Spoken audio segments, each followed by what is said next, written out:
but it actually is not made from urine. It is usually a synthetic ingredient. And from a chemist's perspective, there is a few different forms of it, and two of them being stabilizers or preservatives, and one of them being more for the humectant properties of it.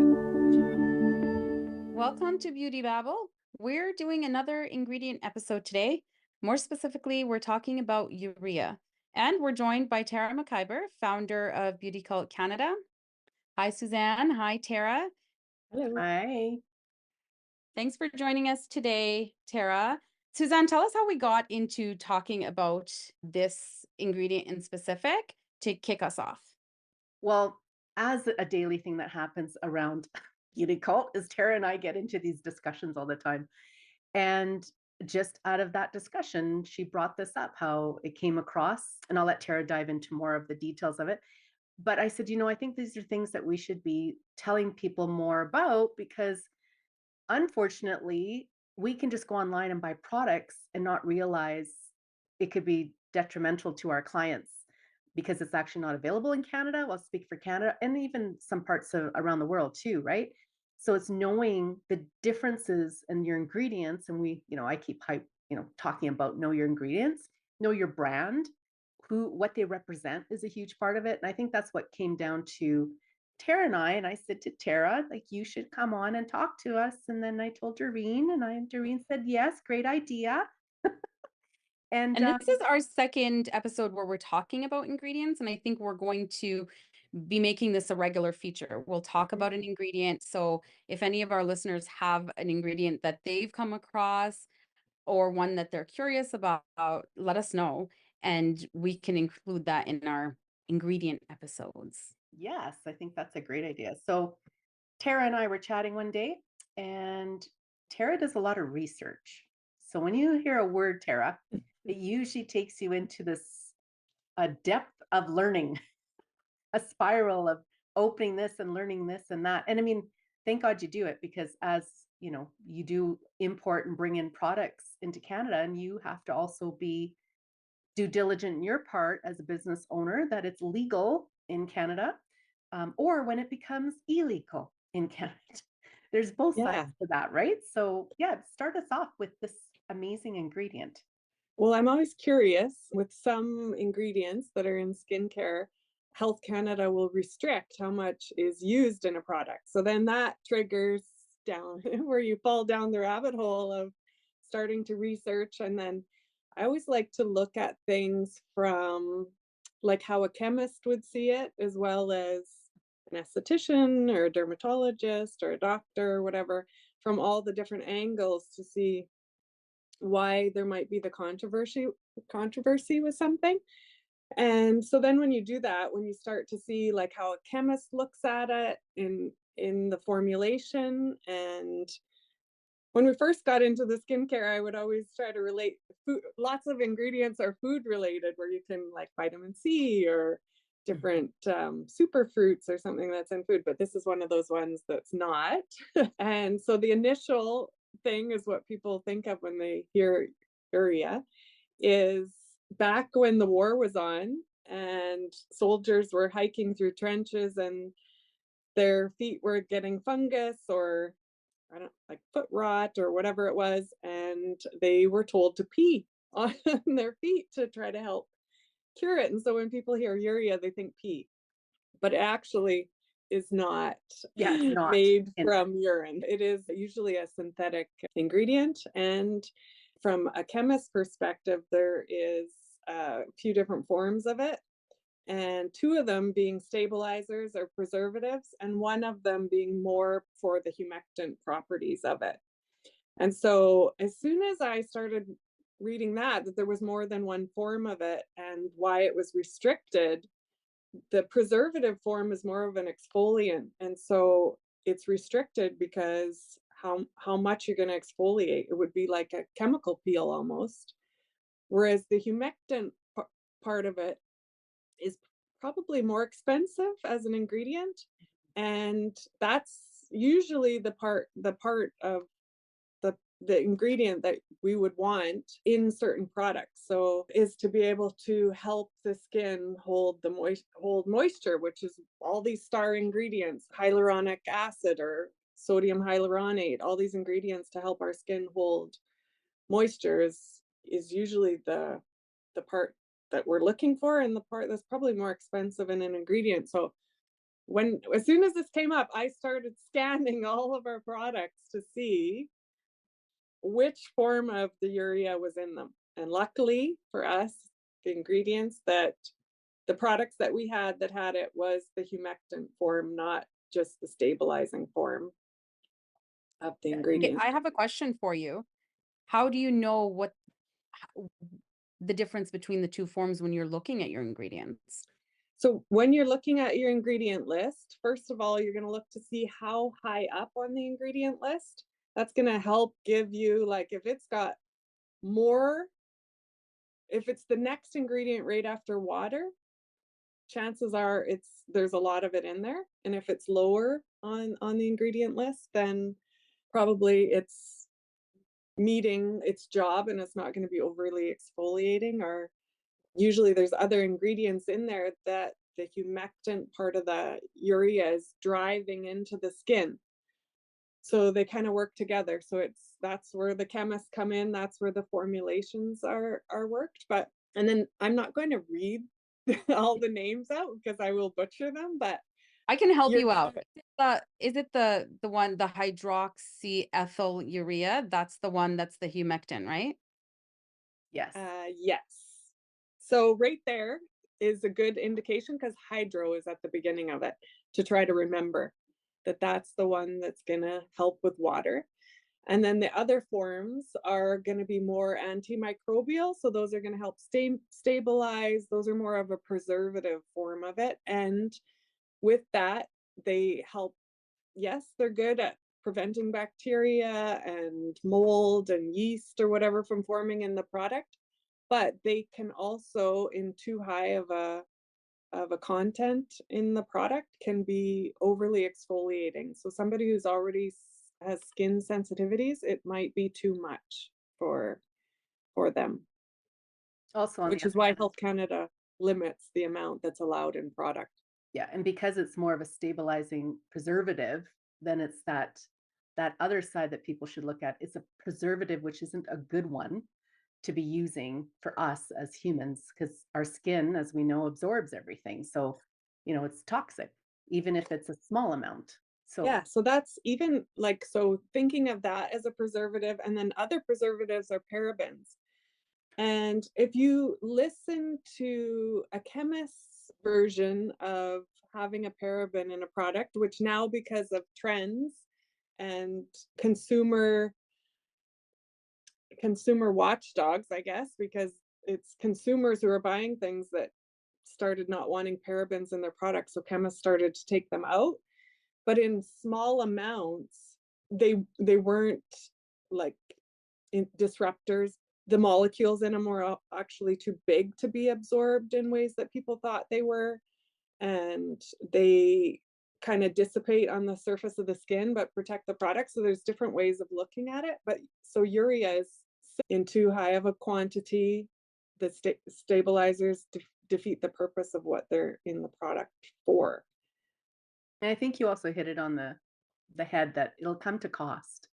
And a lot of clients, if they can, I mean, we see it in many industries, we'll say, where they are changing the ingredients, they're changing it in many ways to cut back the costs. And I think that's why it's so crucial that we're trying to stay on top of this and keep learning. And well, that's why we're doing this podcast, is to try to share this information. So as Doreen mentioned before, right? Yeah, and then having, because Suzanne and I recently visited France, and having a lab there with specialists where you can kind of ask them, why is there only this much of this product? Like, it's so low on the ingredient list. And when the response is,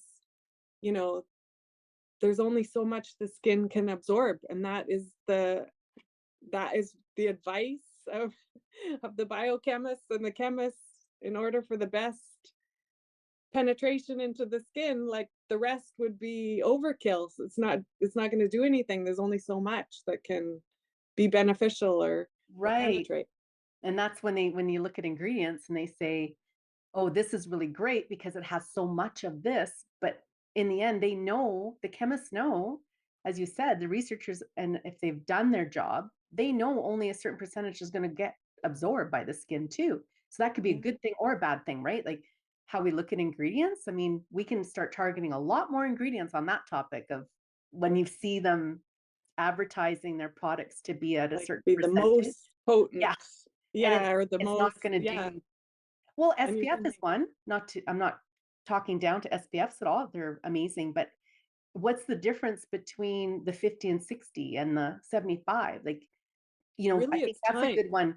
Yeah, it's a few Yeah, minutes more. So I think that's a good way for people to understand the importance of ingredients and how it can affect overall. So more is not always better. It's just it could be a negative thing, or it could be it's not making a big difference, and they're going to charge you a lot more for it because it sounds like higher it's concentration, so it's more yeah, expensive to make, but yeah, it could be a waste. yeah, exactly. Yeah. Yeah.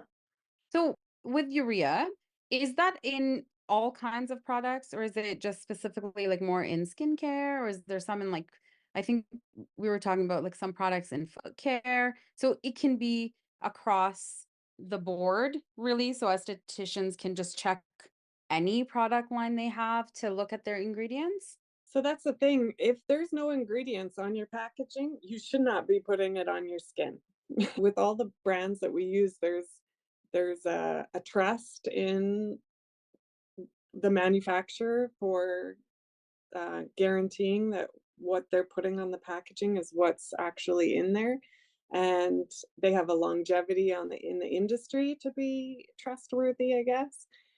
And I know with access to online shopping, if if you're not seeing what's in there, that you shouldn't be buying it. Well, is that Lots of legal? companies will just say the 3-star ingredients. Yes. Actually, I was approached by those little kiosks in a high traffic area, such as a mall or whatever. And they were trying to sell me or give me a sample of something that had diamonds. Diamonds was the main thing that they were saying was in it and how beneficial it was. The number one ingredient was mineral oil. That is a petroleum byproduct, cheapest ingredient to put in a product. So it doesn't matter how much diamond it's that product's going to clog your pores. It's not going to benefit you. In fact, it could be carcinogenic. Who knows where they got their raw ingredients from to And begin will it with. even absorb if they have mineral oil with all the other Yeah. ingredients? Nothing's So going to it doesn't absorb. matter what they say is in it. It's not going to benefit you very much. So that's the thing. And so I kindly handed them back the sample and said, "No, this isn't for me." Yeah, that's a good reminder though, too, as professional estheticians when they're talking to their clients, because their clients have access to all the products online as well. They're going to be walking through the mall, encountering the kiosks of products as well. And we've talked about this before. Our job as part of doing your treatment is to also educate on why we're choosing the products we're choosing. And if you don't want to, if your client doesn't want to use what you have, like I would usually just, okay, well, look for this, or, just to Yeah. kind of make them more aware of actually checking ingredients as well. Yeah, because that's one thing. We get calls all the time, do we carry this brand? Could we bring this brand in?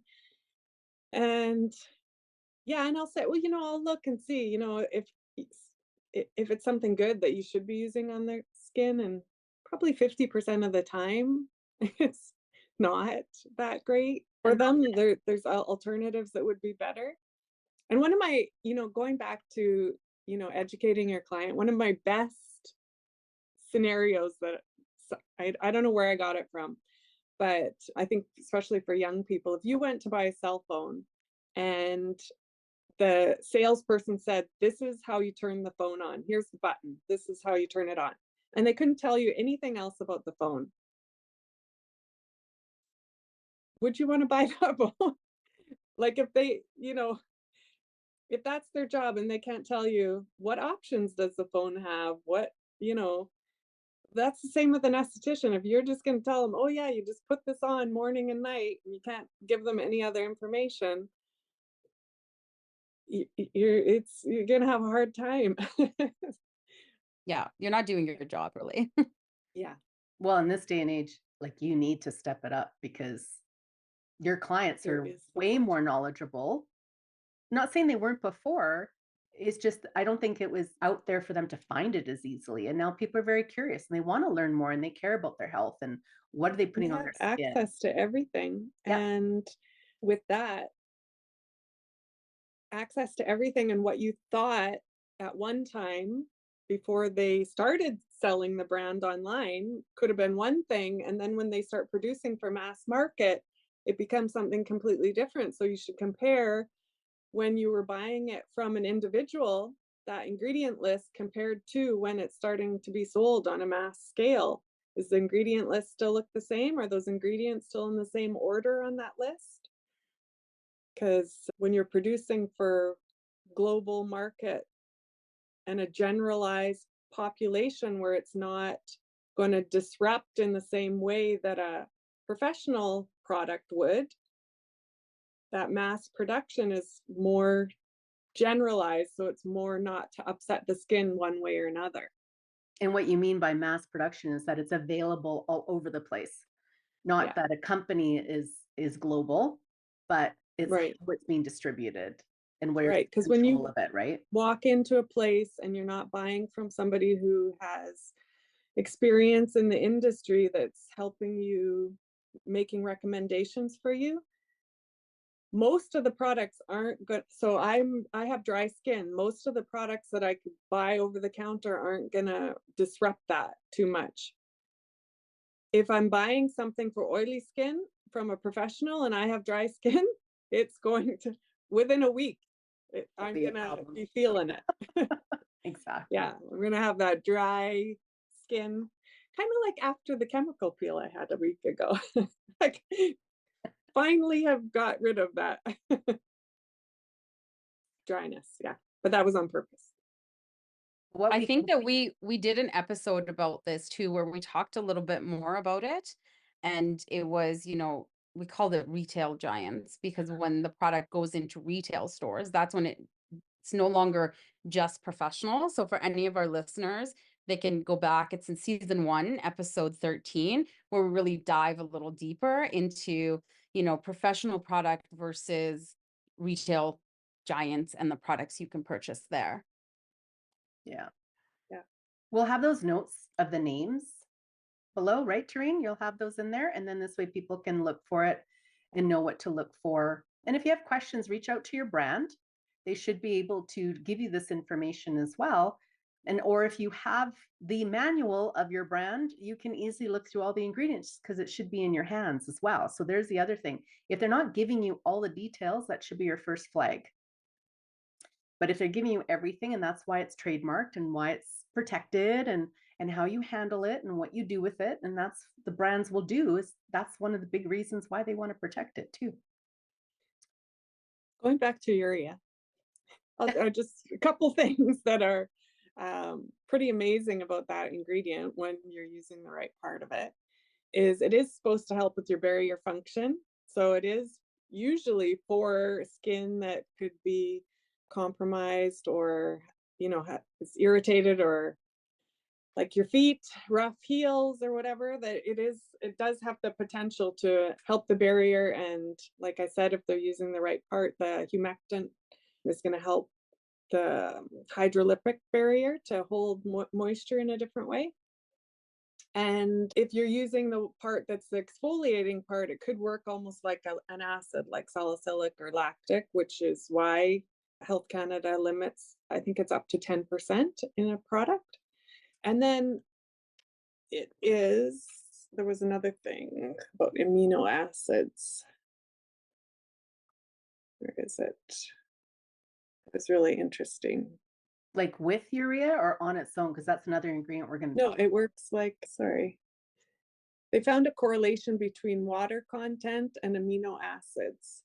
So basically, the more dehydrated and dry the skin, the lower its share of dissolved amino acids. So this is helping to strengthen that so that you're able to hold the moisture better. Right. Cool. Well, that was Anyways. interesting. Thanks, Tara, for joining us on this one. It's always helpful, and how much you dive into it. I know you're a wealth of knowledge that you do stand by your brands when you're bringing them in. And I think this is It's an funny what example. you find interesting, I guess, Yeah. and what you can do to try to help people. I know doctors sometimes will prescribe ingredients with urea in it, and for eczema patients, some of them doesn't work like it is supposed to work because it can be over exfoliating. So I do know that one of our business associates was hospitalized as a teen from a prescription of urea because it was too overly exfoliating for her skin. So I can see how that rough, patchy skin that you get when you have eczema, how a doctor would try to give you something to help take that off.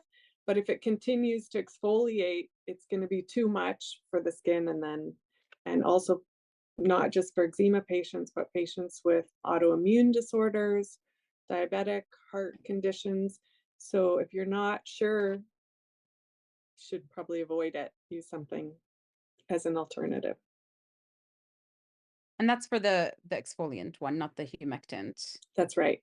Yeah. But I think you can see where, you know, for pedicures, like helping remove that dead skin, and even with an eczema patient, because sometimes it's a overactive flora on the surface of the skin, and so you can think that maybe that exfoliation, almost like it would work like a lactic acid or something, that it would help get rid of that rough skin. But if it continues to exfoliate, if it doesn't stop and hold the moisture, if there's too much of that stabilizing, exfoliating portion of the urea in it, it's gonna cause trauma to the skin. It's not gonna do what you think that it would do.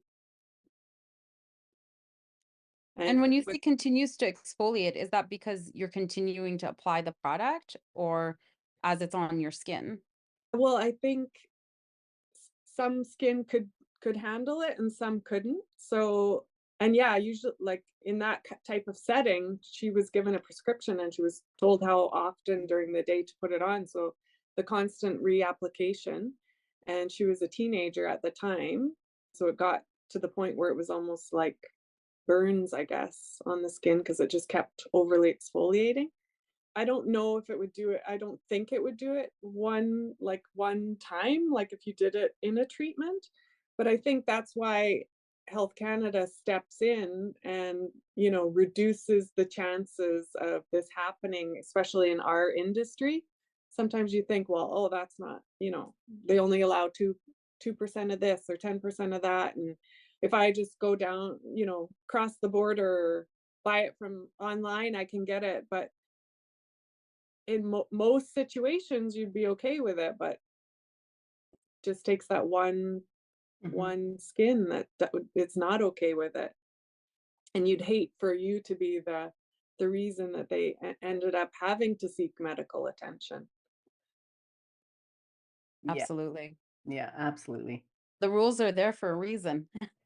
Yeah, sometimes it's frustrating because you think, oh, I could get this done so much faster if I could, you know have it in 30% or 40% in the product. But Safety. safety, yeah, Mhm. especially when you're passing on your information on to somebody else. Those safety standards are a good uh, guard, I guess, for contraindications, bad things happening Mhm. when you're a professional, and you're not just using it on yourself.